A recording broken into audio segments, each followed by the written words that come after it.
Okay, when attempting to teach, Shah says in the Sufis, on my copy, page 123, secrets revealed prematurely, and there are some in Sufism which can actually be communicated without the whole of the teaching, can cause more harm than good.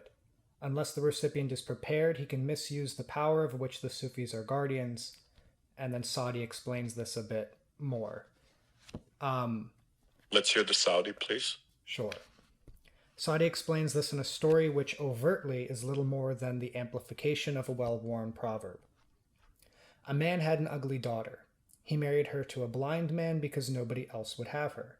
A doctor offered to restore the blind man's sight, but the father would not allow him for fear that he would divorce his daughter. The Stop husband right of there. Stop right there. That's plenty. It's gorgeous. Okay, that's plenty. That's good. Okay, what's the question? the question is, and I have a couple of ideas of this, but Okay. what are, I don't want to say what are these secrets, but what are the kinds of things revealed in teaching that would be premature that could hurt somebody as opposed to help them?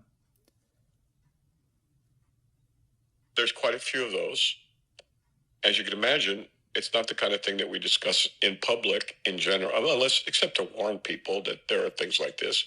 One that people might want to know about that's kind of important and not that secret is that if you're going to start working or messing around with the energies and the chakras, you damn well better know what you're doing because you can really screw things up pretty intensely by getting mixed up in there, with half-baked amounts of information. So that's something that I don't think is that secret, but and something that people are doing all the time. They're messing around with their chakras and moving energies around, and they have no idea what they're doing. And sometimes we see the side effects of that. Another one is, well, this is also true of psychiatry. So this is not a mystical thing. I mean, although there are mystical elements to it, and what they're describing is realities of the psychoactive world, right? Some texts are psychoactive, some procedures are equally or more so, and then there's mind-to-mind transmissions and a bunch of other things that really aren't part of the. You have to be before you go into the living room, you have to get to the foyer. And before you get to the foyer, you have to go to the door. Before you get to the door, you have to go, you have to park your car and walk down the driveway. And to get to the driveway, you have to get your car there from wherever you came. So there's a lot of steps before you can talk about any of these things in a manner that makes any sense. Uh, but of course, there are things like that. Yeah, very much so. And that's another reason why teachers have a role, right?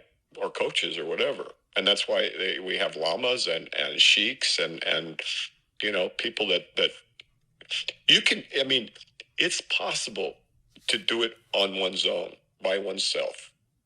And when I first woke up, I had no idea what I was doing. I was just working as hard as I could to get to where I wanted to get, and I was using the Nundro as best I knew how on my own by myself in my house in New Hampshire. And yeah, I made a lot of mistakes in practice. And I can't resist telling you about one. When the lama that who happened to be there off and on during those years, went off to Brazil somehow or another. One of the guys there, and you'll recognize the character type. He decided that if one aspirin is good, 100 aspirin is going to be great. So he signed himself up for a solitary retreat out in I think it was Walden Pond or something like that. In New England, and he decided he was going to become Thoreau or something and live by himself in solitude uh, in the forest there in New England. Well, when the Lama got back, when the Guru got back, he asked, "Well, what's his name?" And we said, "Well, he went off on a silent retreat by himself." And I'll never forget Chagdu's face. He says, "He did what?" And then he finds out that because we know the personality type, right? This guy was a little manic and a little, but he was sincere. And he was going to prove it, right? He was going to do it his way, and some of that is good. a lot of that's good, but you got to be careful. That's why you need a little guidance. Most of us, I could have used it. But so then Chuck Dude, it reminds me of that TV show Ray Donovan. Chuck Dude had to go out there and find the guy and drag his ass back to Boston and say, "What's the matter with you, man? Just stick with the program. Just stick with what we're." You get the gist, the feeling. So I learned a lot from that, and so you learn also from observing the mistakes and the successes of others, right? So there's a lot of reasons why it's better to like put your ego and your pride and your self-satisfaction or whatever it is that's driving you to do it on your own. Do it. You can do it on your own. I did it that way, but man, is there a lot of cleanup afterwards? So one of the great things, for example, about both the Sufi and the Tibetan traditions that in Zen you don't get till afterwards is you really have to be morally and socially and interpersonally and ethically pretty well cleaned up, and then egoically. So there's a lot of work. It's just basic psychiatry or psychology or self-help or counseling or coaching or whatever. It's basic stuff. Don't lie. Don't cheat. Don't take advantage of other people, and just think about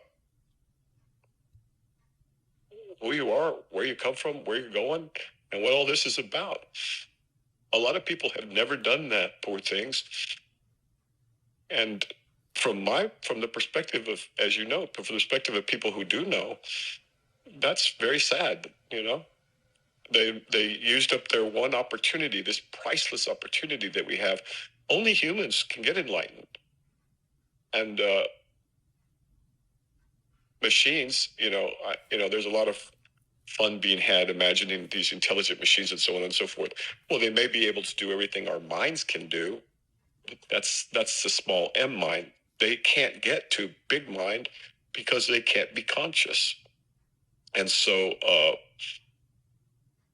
that's another reason why there's always been urgency in this world for more people moving more towards the next level of consciousness up. And some of them hopefully to enlightenment.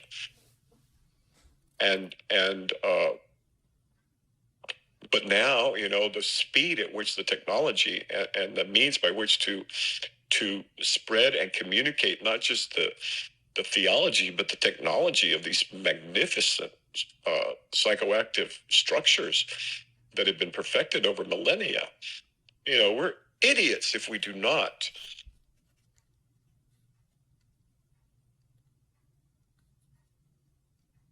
pay some attention to something that, okay, maybe it's not shiny and metal and glass, but it's the most precious endowment that humanity has. And so that's my opinion, and it hasn't changed in 40 years, longer than that. And so, in addition to feeling sorrow and compassion for those who have not had the good fortune yet of hearing about the Dharma or the process or self-help or growth or the purpose of human life and so on and so forth, then that's why we're doing what we're doing. That's why we're on Twitter. That's why we're doing a blog. Maybe someone will see something on the way through and they'll say, hey, I'm tired of suffering in this way. I'm tired of suffering, period. In which case, maybe we'll both get lucky and they'll click.